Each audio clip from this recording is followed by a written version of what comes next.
All right, Ed, I am so excited to hear about some of the things that you've been doing with your program. We've been trying to share different ideas on how people are using technology in different ways for their virtual spaces. And so you're going to show us today some things that you're doing with specifically with Jamboard is one of those resources. Before you start showing us those, can you just remind us like what age you work with and kind of that piece, because I think that's really important as well. Although everything people see today, they can figure out how to adjust it to their age groups and stuff too. But I'm going to hand it over to you to learn some of your Jamboard tips. All right. Well, I work with third and fourth graders, so we're talking about kids who are 8, 9 years old, and our kids are we have been all online. So I've been connecting with kids via Google Meet. And having the Google suite of products means that anything that shows up in those Google apps are easy for us to access and easy for us to use. I've really enjoyed using all of the editable documents, the shareable documents, so that I can interact with kids, create a document, post a link in the chat, and children, as long as they're able to click on it and have access to it, we could all be working on the same document at the same time. And it gives us some sense of collaboration. That does not always work. Some kids are less successful at navigating those pieces because there's always some problem-solving elements that some kids are more successful than others. That's true with adults too. I have some adults that have that experience as well. Right. Which is why I have to be able to both simultaneously share a document with children and then also to present that same document and sometimes just process their contributions. Children like me excuse me, I'll go back to page 1 here, are visual as well as auditory. So this Jamboard is what we call a digital whiteboard. It is easy, actually, as I'm in a Google Meet. There's an option to open up a Jamboard right from your Meet. But this is one that I call Classroom Norms. First thing you need to know is that there's a background tab that allows you to change your work surface from either white background. You could have dots, like a dot grid, or a lined, or a grid. But I thought it was fun to have a neutral, kind of a blue background, so that was what I chose. I had started off with a text prompt. So it is easy to, just like you do with some drawing apps, click and draw a shape and begin typing, changing the color of the text as well as all the other configurations. But that was a way that I could create an object with text and move it around. But with this one, we're relying on sticky notes. So the sticky notes allow you to type a text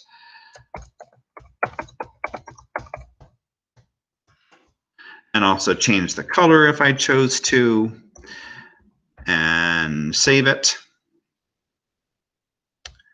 And then I could have my thought down and reconfigure it. I could rotate it for fun. I could resize it, just like any other object that we're used to doing.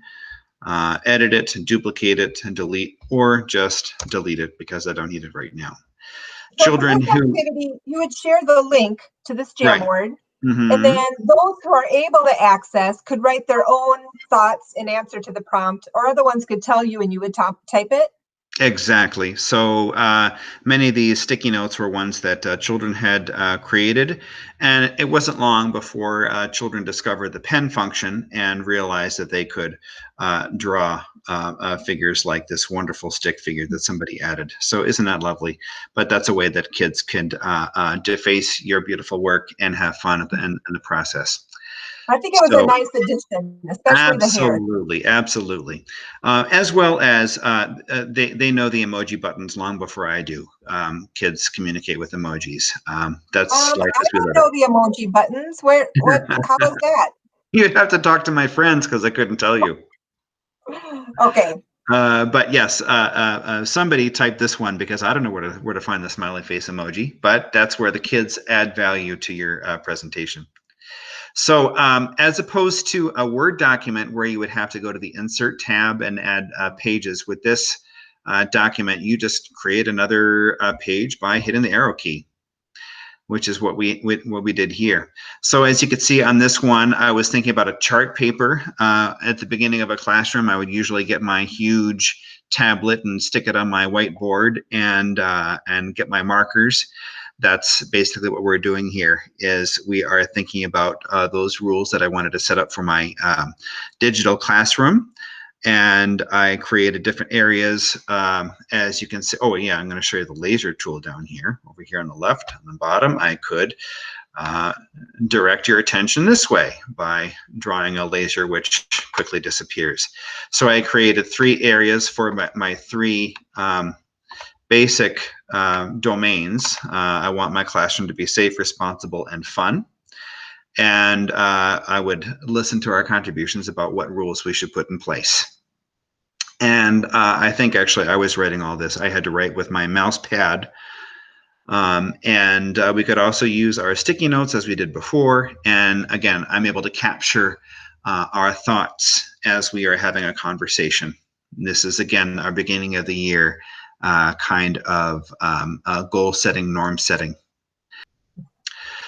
But we're going to move on and talk about how I would be capturing children's ideas. Part of one of the our accreditation standards is to give some agency to kids and let them feel like they're contributing to the planning for our meetings and our classrooms. So I would ask kids, what kinds of games should we be playing? What would you like us to do for science activities and art projects? What kind of books should I be looking for? And so I created my different hula hoops just by adding shapes. All right, and here you go. I can create a new shape, resize it just like you would, but I'm going to delete that one. All of these are created in a similar fashion, could be resized, reconfigured, what have you. And as children are coming up with ideas and we're verbalizing them, they're creating these sticky notes. Well, science activities, come on, you can't go wrong with making volcanoes. I was asking what kind of books should we be looking for? And this is a contribution that one child said, why do aliens wear underwear? Well, that took some research, and I think I found what she was looking for, at least something similar to that. Oh, this is something we're going to be doing this week for our MEA weekend activities. So we're going to be doing some games. I'm not sure where to put that, so I'll just move it around. So you can see how this is a way, again, we're combining our conversation with capturing their input. I could color code our sticky notes based on who the contributor is. And this is a way of interacting and codifying our thoughts on a document we could refer to later. Well, I imagine a lot of people could think of ways. I mean, we've done a lot of activities in person where we brainstorm on Post-its and then group them, like just different grouping strategies on where do we see themes. And so I could see how that would work. Absolutely. With that as well. We also use this, especially when it comes time for us to be supporting kids with their school learning and they come to us with homework. And I would want to give kids a space where they can connect with us and say, hey, Mr. Ed, I'm looking for ways that I can help me with my math homework. So if I may, I think what I'll do is I will open up another, well, I'll just go back and start from scratch. So I'm going to do that. I'm going to open up a tab. And I'm just going to title it Homework. All right, so I was telling you earlier, Jocelyn, about a child who was describing how she had a textbook. This is somebody who is still going to school in person, and so she's got this math textbook, and she says, well, I've got these pictures of monies, and I have to tell how much money there is. And she started drawing what was in her textbook with the drawing tools, and before you know it, I could just say, well, just tell me what kinds of monies you've got. So I might say, well, I've got a $5 bill. So I might write $5 bill in my Google image search. document that I created. And I've got a child who is trying to relate the pictures of monies that she had to do. So this is a child who is still learning to take images of coinage. So she might have to look at a whole bunch of different coins and say how much money there is, so I can make it easier for myself and just have a whole bunch of them available. Does that look like it's proportional? No, I think I'm going to make this a little bit smaller. Once we do that, then I could move these coins around. I could say, okay, if I've got 3/4, I'm going to add those. What happens if I have 2/4? And she could count those out loud. And I might switch to my pen tool as we're talking it through. The pen tool gives you an option to choose up to 6 colors, and there's different kinds of tools. One is a pen, one is a marker, one has a brush configuration or a highlighter. So I'm just going to keep it simple and say this is a pen. So I got 25 plus 25, and this is where I just start doing the actual math, the arithmetic, right? And I'll say, what happens when I add 3/4 together? And she's going to say, oh, Mr. Ed, that's 75 cents. All right. Up with a child and have a surface, and instead of having the physical examples right in front of me, because we don't have the option of using our manipulatives, I can give them the next best thing. I imagine even just having a bunch of money there and saying like pull out, and then she could pull out $1.75 and to move those, or just ways to be able to manipulate it. There's all kinds of ways. Yeah. Are doing a project about Mars. So I created a document where, again, I just uploaded a Google image of the planet Mars.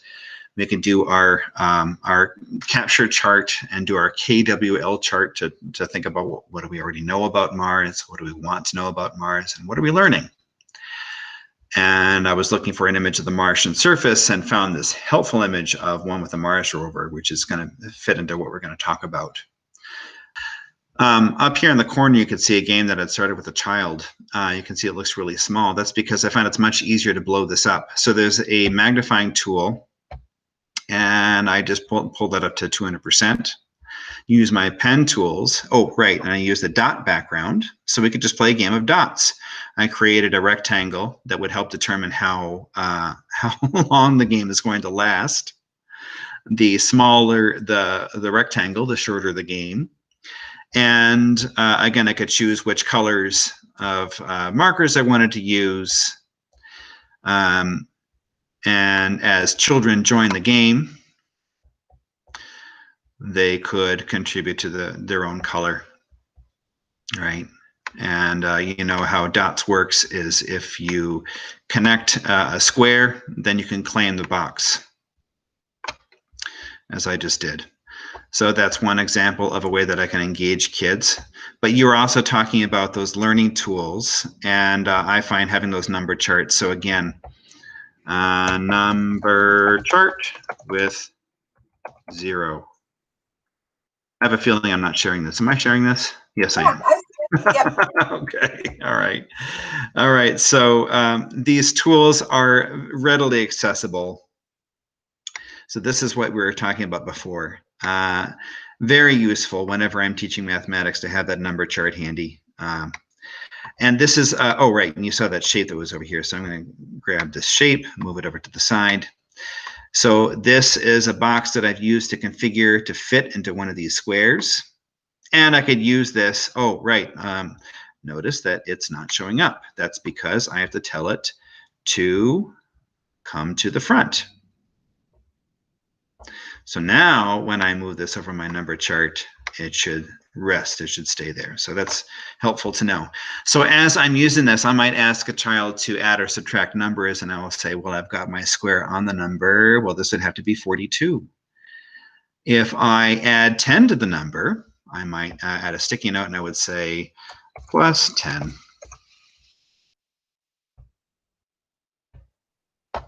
Just as a reminder that this is what we are doing. All right. right? So I could ask the child, let's use our laser pointer and see what happens if we start with 42. Oh no, and that's not a number. Okay, laser function, here we're at 42, and we're just going to hop count. 1, 2, 3, 4, 5, 6, 7, 8, 9, and 10. And I find I think what I'll do is I'm going to select that box again. I'm going to duplicate it. I might change the color so that I know that there was a starting and a stopping point. All right. And I noticed that when I added 10, it just went down one row. So as I'm trying to teach children patterns, and I've got this handy number chart, I've got this visual tool that will help them understand how the numbers work. And it's just a wonderful teaching tool that I like to use. So we might just create a type text and create words that have the ST, right? And I have a document just like any other text box, which I can manipulate. And so all these lists are ones that we would create on the child's ability level. And again, use that laser tool and direct the child's attention. I would say, Bob, can you start with this first list with this word that I'm circling now? And he would read the list of words. And I would say, okay, let's start with this list. And we would continue on. Again, we're using the Google Meet platform along with the Jamboard.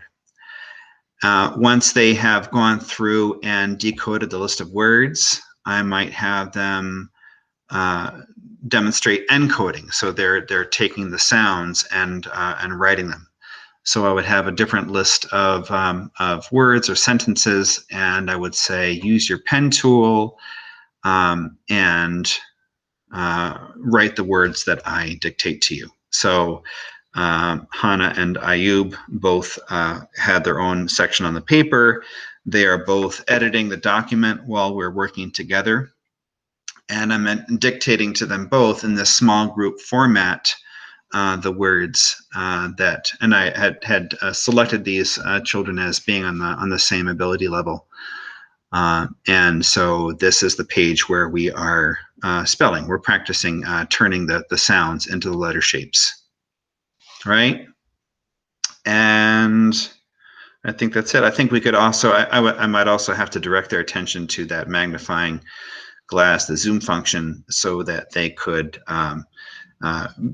create a bigger writing space. So again, if I had those letters at 200%, it's going to be much easier for the child to use those pen tools, so that they're not quite as intimidated by those very tiny spaces. So, okay, thank you for telling me and presenting. Down at the bottom of my screen, I have the 3 dots that give me the more functionality. So that's the thing that opens up. So I might click on the Open a Jam. And it gives me the option to either start a new whiteboard or use one of those shared documents that I created. So Jamboard is actually the Google version of a whiteboard? Is that exactly what they... Exactly. And you can see what's happening is, I hope you're okay with our sharing your email address, because it is telling me that I am now, since we are working together, it's giving you the option to connect with this. And so now it's a private whiteboard, but just between the two of us, where both of us can now edit this document. Okay. But what I have been doing, and this is a new field for me because I'm not used to doing this. I would usually just open up another tab, open up the Jamboard, and open up the document that I had created ahead of time. But I can see the way that this is doing this spontaneously. We can open up a Jam and start working on it together. So I think. And so that dot, I'm going to look back on mine when I have a Google Meet and see if that's available, because I don't know that I've ever looked. And so that'll be interesting. Yeah. We're always finding these new buttons that we didn't know were there. Or maybe the people who are programming the software are constantly adding new bells and whistles to make our experience more fun. or more All useful. right, well, thank you, Ed. I learned some new stuff and I'm excited to share this with our other partners who are also learning some new things. And hopefully one of them will see this and they'll be like, oh, I should share what I've been doing too. And then contact me because I do think Right. that there's a lot of really cool stuff that people are doing. And so let's just share it out and have a It's a better brave new idea. world. It's a brave new Yeah. world. Yep. Maybe there'll be some way that they can create a sandbox on Google. Yes. I love to play in the sandbox with my Sprockets friends. All right. Well, thanks, Ed. All right. Bye-bye now.